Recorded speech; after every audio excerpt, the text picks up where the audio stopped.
With Ethan Coen returning to Hollywood with his recent film, Drive-Away Dolls, I wanted to make a tier list of every single Coen Brothers movie that has been released by the duo. So in this video, I will be doing just that and rank all 18 films made by the pair of brothers. Keep in mind, I am only ranking the films that they made together, so solo projects like Macbeth and Drive-Away Dolls will not be on the list. Also keep in mind that this is my opinion, so if you disagree, let me know in the comments so we can fight about it. I have a feeling some of my picks will be controversial. The Coen brothers are some of my favorite directors who have made a handful of my favorite movies of all time, so this was a list that was very hard for me to make. They have also made 3 films that I consider to be contenders for the greatest movie of all time. Those will obviously be the top 3 on the list, so make sure to stick around to see what those are. And for this list, I'll be going by the Letterboxd ranking system out of 5 stars, since it seems like it's the most universal for movie reviewing. Without further ado, let's jump right into it with their weakest film. The Lady Killers is the Coen brothers' 2004 film that tells the story of an eccentric, if not charming, Southern professor and his crew who pose as a classical ensemble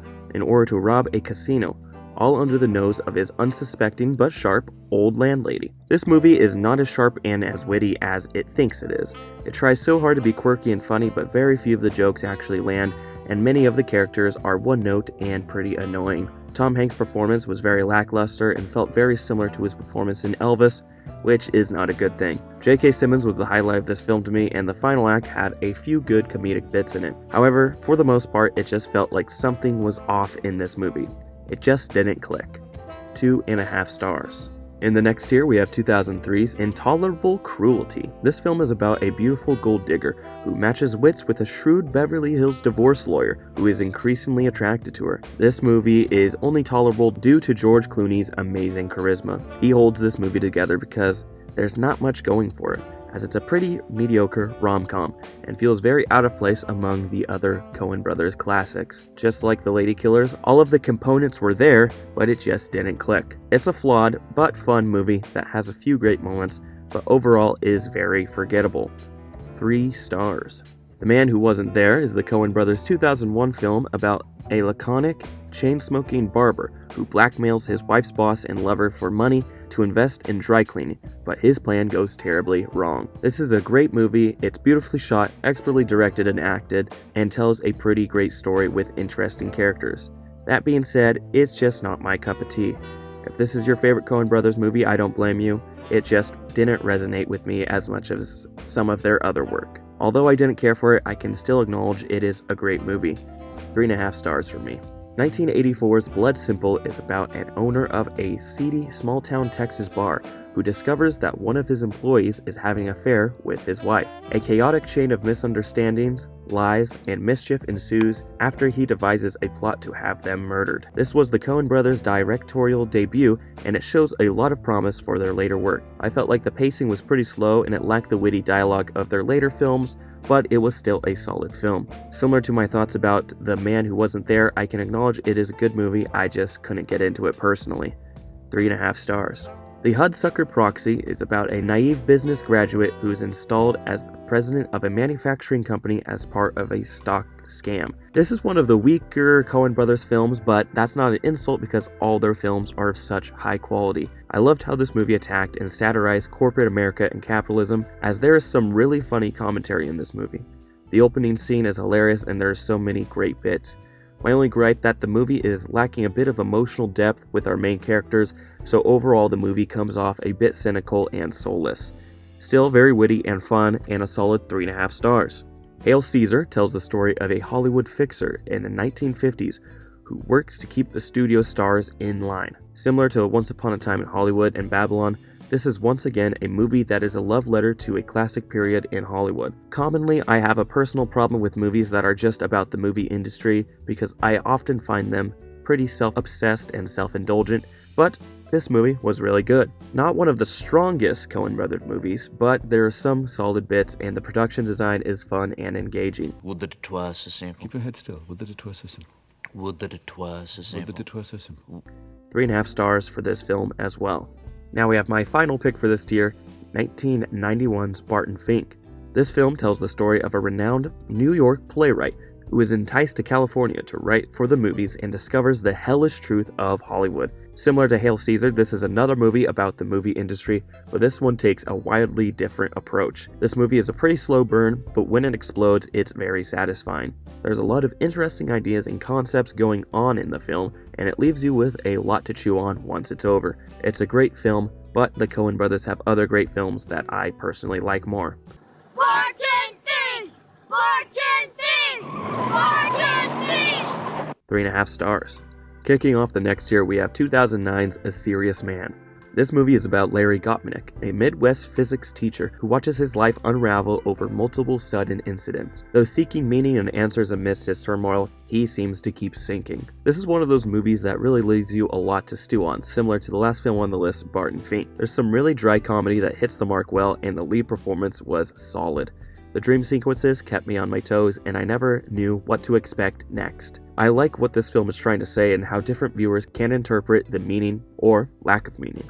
4 stars. 1990's Miller Crossing is a crime drama following Tom Regan, an advisor to a Prohibition-era crime boss, as he tries to keep peace between warring mobs but gets caught in divided loyalties. I'm usually not a big fan of gangster movies, but this one was really good.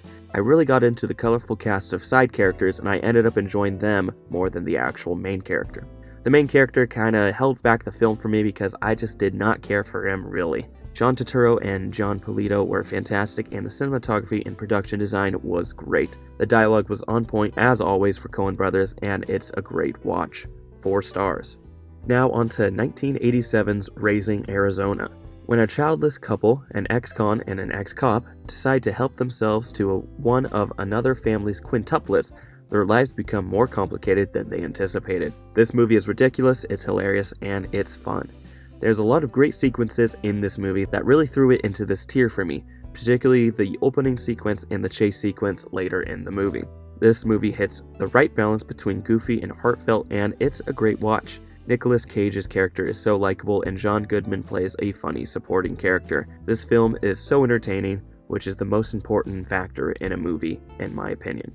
And if I drop, I'm going to be in motion. You see? Shut up! 4 stars. Next, we have 2013's Inside Llewyn Davis. This film is about a week in the life of a young singer as he navigates the Greenwich Village folk scene of 1961. Movies that have no plot are really hit or miss for me. Either it's a great slice of life of a character, or it's a pointless 2 hours of the director patting themselves on the back. This movie is definitely the first one, as it really hits.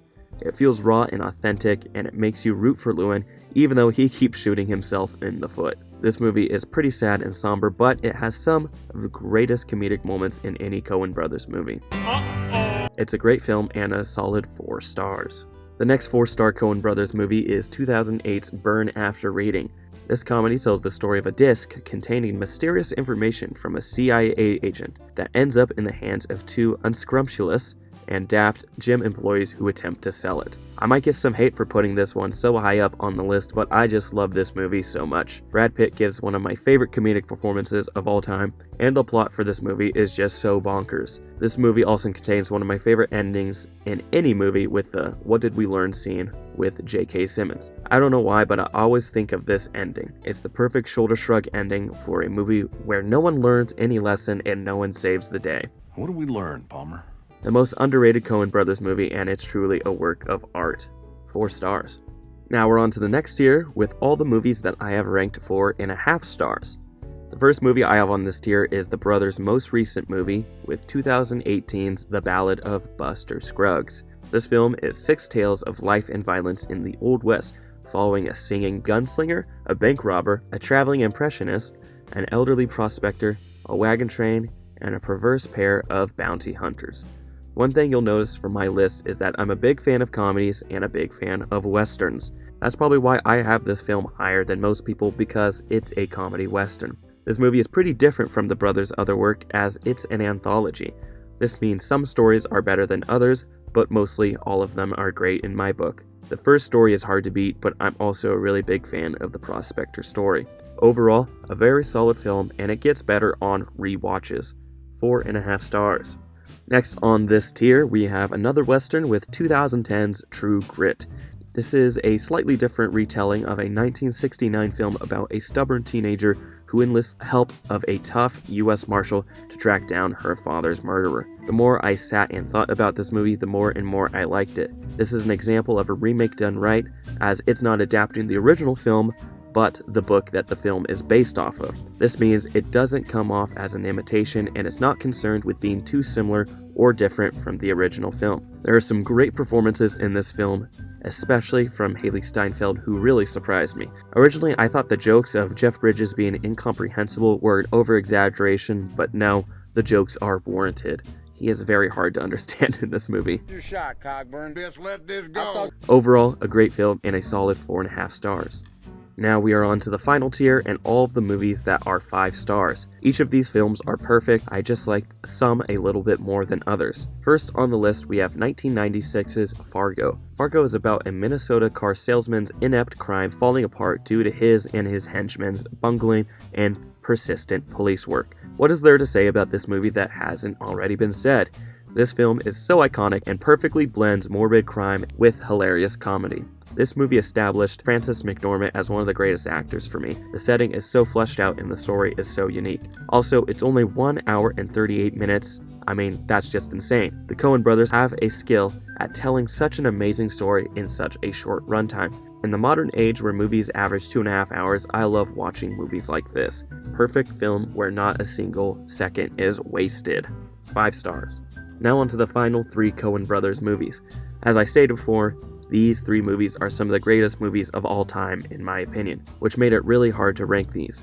I know I will probably get flack for the ranking of these final 3, but I am sticking by my guns and following my heart. At number 3 we have the masterpiece, No Country for Old Men. This 2007 film tells the story of Leenan, who finds the grisly aftermath of a drug deal while out hunting. Though he knows better, he cannot resist the cash left behind and takes it. The hunter becomes the hunted when a merciless killer named Shigar picks up the trail. From the expert cinematography by Roger Deakins to the chilling performance by Javier Bardem, it's all put together beautifully by the directors.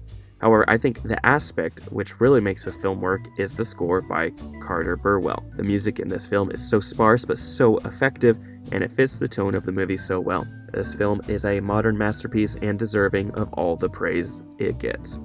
At number 2 we have the iconic The Big Lebowski. This film is about Jeff the Dude Lebowski, who is mistaken for a millionaire of the same name, and seeks restitution for his ruined rug by enlisting his bowling buddies to help get it. This movie is hilarious and it gets funnier with each rewatch. There are so many iconic scenes and quotable lines throughout the film which are delivered perfectly by the cast who embody these characters so well. This feels like a movie that has just always existed. It's an entity beyond space and time that says something deeper about the human condition. To put it simply, the dude abides. Finally, at number 1, we have Oh Brother, Where Art Thou? In the Deep South during the 1930s, 3 escaped convicts search for hidden treasure while a relentless lawman pursues them. Words cannot express how much I love this movie. It may be the nostalgia blinding me since I was raised with this film, but I truly believe this is one of the greatest movies of all time. The music is amazing, the characters are unique, and the cinematography and color grading is legendary. Ain't this place a geographical oddity? 2 weeks from everywhere. There is just so much to love in this film. This movie is actually an adaptation of Homer's The Odyssey, which is pretty funny because the Coen brothers have gone on record saying they have never read it. And stay out of the Woolsworth. It's a beautiful film that has so much to say and takes the audience on a great adventure. I don't get it, Big Dan. It's safe to say that this movie permanently altered my brain chemistry.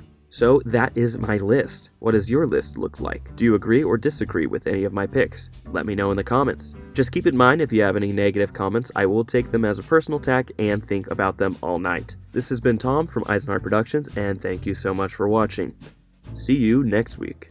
I guess we learned not to do it again.